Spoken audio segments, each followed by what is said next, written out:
Now, Greg, when we talk about the 20,000 layoffs, that doesn't mean 20,000. They're not all union jobs, correct?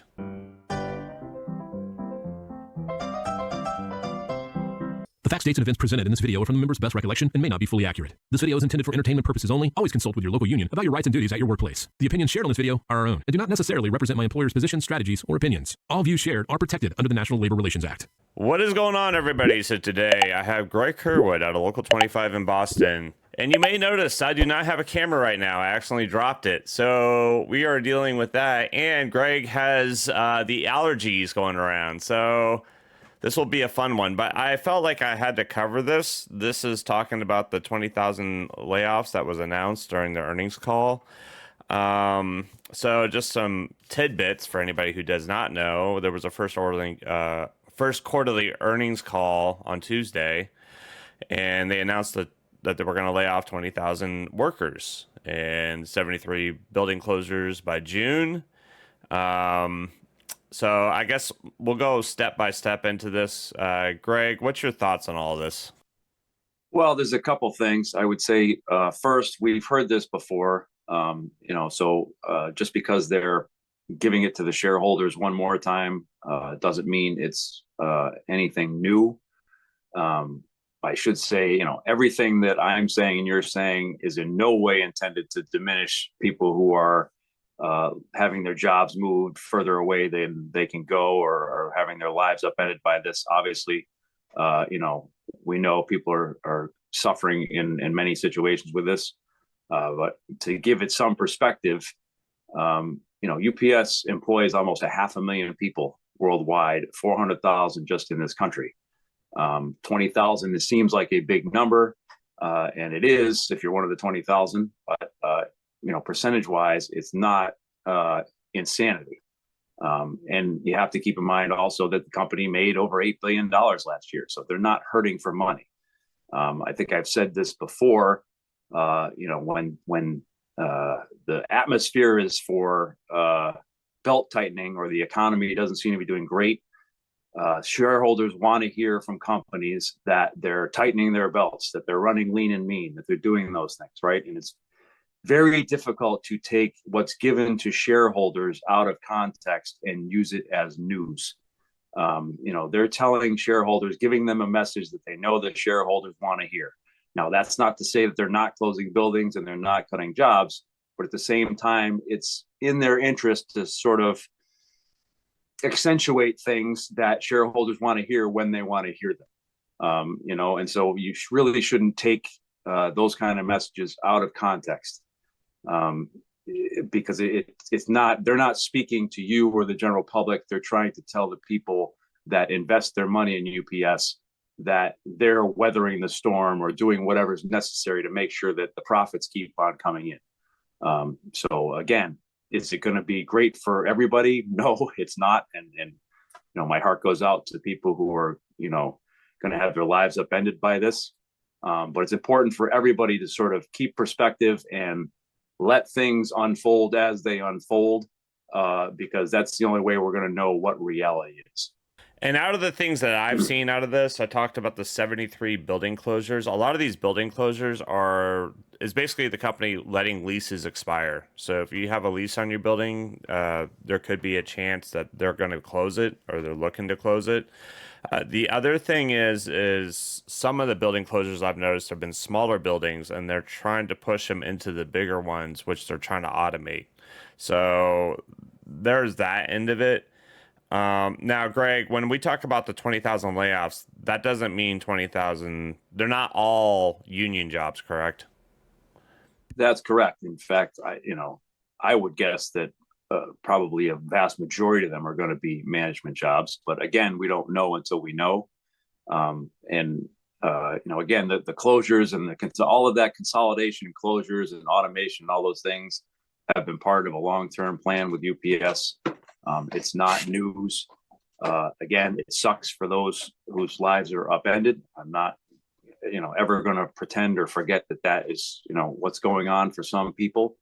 But, you have to keep in mind the company is messaging here, right? They don't just walk out and say, hey, guess what, folks, we're doing this, right? They're sending a message to their shareholders. And then the other side of this, believe it or not, our contract is only 3 years away, right? Scared employees are not employees that fight for better working conditions, right? So it's in the company's best interest, and they've done this many times in the past, to plead poverty, to cut jobs, to make people feel like their jobs are in jeopardy or they're in a panic. So when it comes time to negotiate and fight for better conditions and higher wages and things like that, people just, go, oh, I'm just happy to have a job.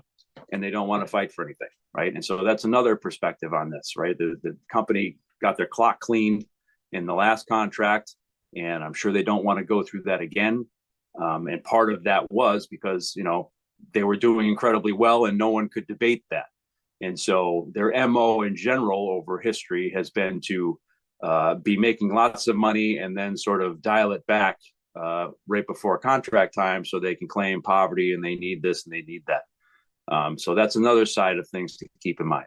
But in general, again, it's important to understand that this is messaging for shareholders, and it's not something that should be panicked over or taken out of context. Now, again, some people are going to get affected drastically, and that's terrible. But at the same time, it doesn't do anybody any good for all of us to panic and start making assumptions and leap to conclusions about what things are going to be or how it's going to happen or what the changes are or everybody's going to lose their job or that sort of thing. It's going to be a process that's going to unfold. It's going to affect some people more than others. And nobody's really going to know, as with anything with this company, until it happens. One other thing I wanted to touch on real quick is that a lot of these layoffs, maybe including the building closures are happening and part-timers that just don't want to follow their work. So they end up just quitting and then they never end up opening those new jobs again. So there could be that as well. Greg, do you have anything to add on that? No, other than, obviously it sucks for a lot of our part-time folks, at least here, in the city, rely on different modes of transportation. They're not driving a car. And so for them, even if their work goes to another building that's 7, 8, 9 miles away in city traffic, that can be something that they can't get to at 3 a.m. And so, it's a rough situation when somebody doesn't have the financial ability to follow their work. And I know in other places, they're moving hubs 100 miles away, and for anybody, that's a, do you want to commute that far every day, or do you want to pack up your whole family and life and move it? And that's a tough call. And so again, there's no way, shape or form am I trying to dismiss or belittle what some people are going to have to deal with. The point is to try to keep the whole thing in perspective and not send everybody into panic mode because of again, like you said, a headline that was, meant to keep shareholders excited and happy. And kind of getting into what Greg just said, a lot of this is shareholder speak to get the shareholders excited. And there's key words that I picked up from what was said, and one of them being reduce 25 million hours of operating hours, 25 million operating hours. I mean, anybody who is, delivering packages right now knows that we're working 10, 12, 14-hour days every single day. So I don't know how, as far as being on a package car driver, if you're working a lot. I don't see how they could possibly reduce any more on our end.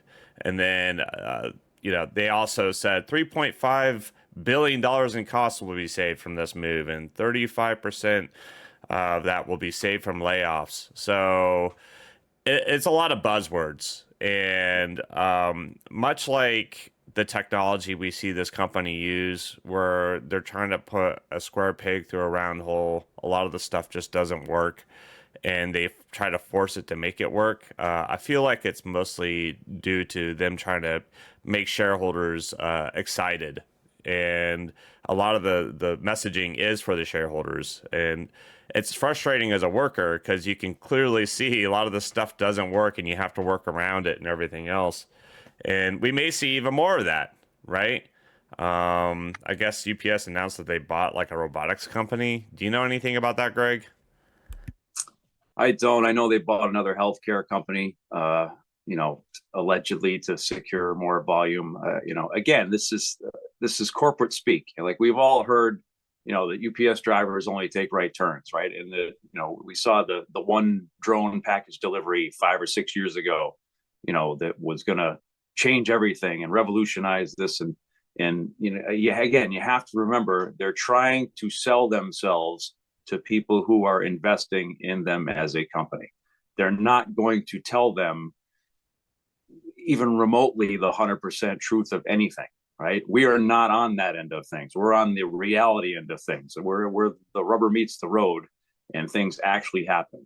You know, we see the technology and all of its failures. We know UPS drivers take left turns. We know the sky is not filled with drones delivering packages overnight, right? We know what the reality is, and you have to sort of use that knowledge to reassure yourself. Those of us who've been here for a long time have heard some of these song and dances many, many, many times, and they seldom play out the way the company sells it to the shareholders.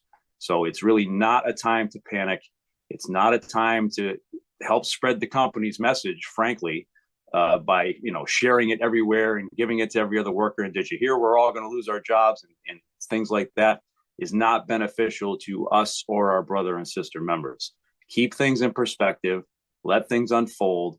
We all know the company says they're going to do things many, many, many times, and they change their mind at the last minute. They do something different or they backpedal. And so you have to let it unfold and see how things actually work out.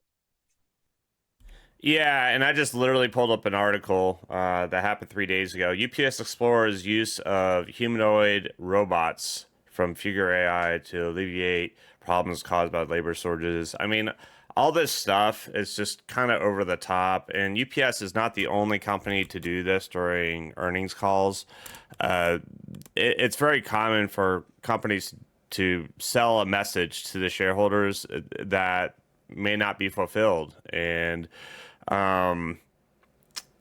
not to get political, I can't even believe I'm saying that right now, but Tesla's been saying they'd had self-driving cars since 2014. The car next year will probably be 90% capable of autopilot. Like, so 90% of your miles could be on auto.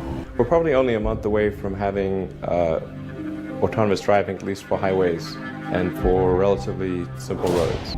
But next year, for sure, we will have over 1 million robo-taxis on the road. Anyways, guys, I just wanted to touch on this real quick. I know a lot of people have been talking about it. I've been concerned about it, but I'm going to be honest with you guys. Just read the room, not the headlines, right? And I think you'll get better results that way.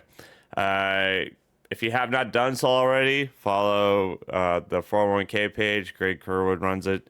EPS 401k Facebook group. And Greg, you have any shout outs before we close it out? Yeah, I'm going to give a shout out to all of our UPS members out there who are working their ass off just like they always do. Keep the faith a little bit, have each other's backs, and make sure whatever we have to go through with this, big or small, that we're taking care of one another, because that's really what this is all about. The company doesn't really give a whatever about any of us. And so it's up to us to take care of each other. So keep the faith, hold tight, and we'll get through this like we get through everything else. And I'll give a quick shout out to Local 769, ran into one of your members, great guy. And that's all I got, everybody. Love you, and I'll see you next time.